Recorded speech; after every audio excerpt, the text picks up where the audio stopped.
Assalamualaikum warahmatullahi wabarakatuh. Ketemu lagi di channel Benmur Consulting. Kali ini kita mau menyampaikan informasi tentang kasus PHK pada Malioboro Mall. Nah, sebelum masuk ke materi, seperti biasa kita mau sampaikan bahwa ada disclaimer mengenai video ini. Yang pertama, video ini hanya untuk tujuan edukasi atau berbagi pengalaman saja. Yang kedua, video ini bukan nasihat hukum. Dan yang ketiga, video ini kemungkinan telah out of date karena adanya perubahan-perubahan di masa mendatang. Kami juga mau sampaikan bahwa kita akan melakukan live streaming ya setiap hari Rabu jam 9 malam. Berubah ya, sebelumnya Sabtu jam 8 malam, sekarang setiap Rabu. Nah, kita merubah jadwal ini mudah-mudahan bisa lebih memberikan banyak manfaat dan mencangkup lebih luas ya terhadap siapa saja yang ingin berdiskusi mengenai hukum. Nah, kita masuk ke materi ya. Nah, kasus PHK Malioboro Mall. Nah, ini informasi ini kami ambil dari salah satu media nasional elektronik ya, yaitu detik.com. Dia bilang dengan judul Pemda ambil alih aset Malioboro Mall Ibis, Serikat Pekerja, 240 pegawai di PHK. Nah, jadi terjadi pemutusan hubungan kerja. Nah, cuman kita mau lihat isi beritanya seperti apa, kemudian kita mau kasih pendapat ya, atau tanggapan atau respon. Nah, ini saya cuplik saja dari artikel tadi. Jadi disampaikan bahwa kerjasama BOT antara PT Jogja Indah Sejahtera dengan Pemda DIY telah berakhir sehingga pengelolaan Mall Malioboro dan Hotel Ibis berpindah tangan. Ketua SP Mall Malioboro dan Ibis Malioboro, Sutopan Basuki, mengungkapkan total ada 240-an pekerja yang mengalami PHK. Hotel ada 100, di mall ada 140-an, total 240. Semua PHK. Yang untuk Malioboro Mall ditentukan besok. Hari ini Ibis Malioboro, kata Topan seapaan angkerapnya saat diwawancarai wartawan pada hari Selasa tanggal 13 September 2022. Ia menjelaskan untuk PHK tersebut seluruh hak pesangon mereka dipenuhi oleh PT YIS. Tapi untuk bekerja lagi di Ibis Hotel dan Mall Malioboro, mereka harus mendaftar ulang. Nah, kalau kita lihat dari aspek yang ada ya, sepertinya PHK ini dilakukan karena memang suatu kondisi bisnis di mana terjadi peralihan kepemilikan karena kontrak BOT tadi. Nah, kontrak BOT itu adalah kontrak yang mensyaratkan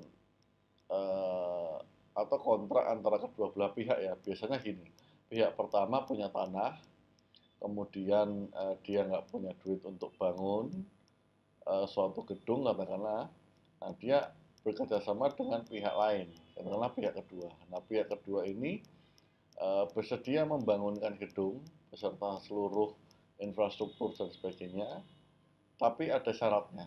Jadi pihak pertama nggak perlu bayar ke pihak kedua, tapi pihak kedua ini punya benefit setelah dia bangun gedung, dia punya hak untuk mengoperasikan gedung tersebut selama beberapa tahun sesuai perjanjian. Nah, setelah perjanjian selesai, maka operasionalnya atau pelaksanaan gedungnya itu dialihkan kembali kepada pihak pertama. Jadi di sini pihak pertama mendapat keuntungan bahwa dia mampu akhirnya membangun gedung, pihak kedua mendapat keuntungan dia masih mendapatkan margin atas pengelolaan yang dilakukan sebelum dialihkan kepada pihak pertama. Nah, itu skema BOT dan sangat lazim lah ya di Indonesia.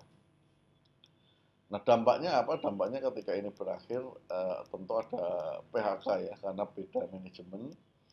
Bisa saja juga dilakukan tidak PHK, tapi itu kurang lazim ya. Biasanya kalau manajemen baru dia pengennya karyawannya baru semua juga seperti itu. Tapi itu opsi saja. Bisa juga tidak seperti itu. Nah, yang menarik di sini adalah seluruh hak pesangon ternyata dipenuhi. Jadi di sini kalau kita bisa lihat meskipun ada PHK, ada perselisihan hubungan industrial, tapi sepertinya terselesaikan dengan baik. Artinya sudah diantisipasi dengan baik. Di sini terlihat bahwa hak-hak pesangon diberikan.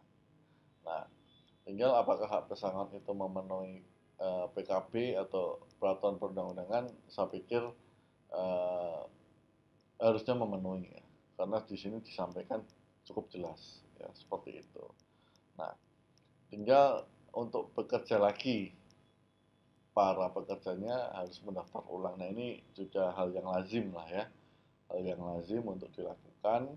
Mudah-mudahan dengan pengalaman yang ada, dengan kompetensi yang ada, dan dia sudah mengenal area hotel maupun area mall yang beralih ke pemilikan, bisa menjadikan nilai tambah dalam melamar pekerjaan di tempat yang sama, namun manajemennya berbeda. Ya, itu saja kali ya untuk tanggapannya. Mudah-mudahan proses PHK-nya tidak terjadi gejolak, artinya semuanya win-win solution karena sudah dipenuhi kewajiban pesangon dan sebagainya. Mungkin juga sudah dibicarakan dengan serikatnya sehingga ini berjalan dengan lancar dan tidak menimbulkan gejolak. Ya. Saya pikir itu sharing ya atau tanggapan atas berita terkait dengan PHK. Jadi PHK karena BOT tadi ya, Build, Operate, and Transfer di salah satu mall di Yogyakarta dan berjalan sepertinya cukup kondusif. Terima kasih sudah menonton. Assalamualaikum warahmatullahi wabarakatuh.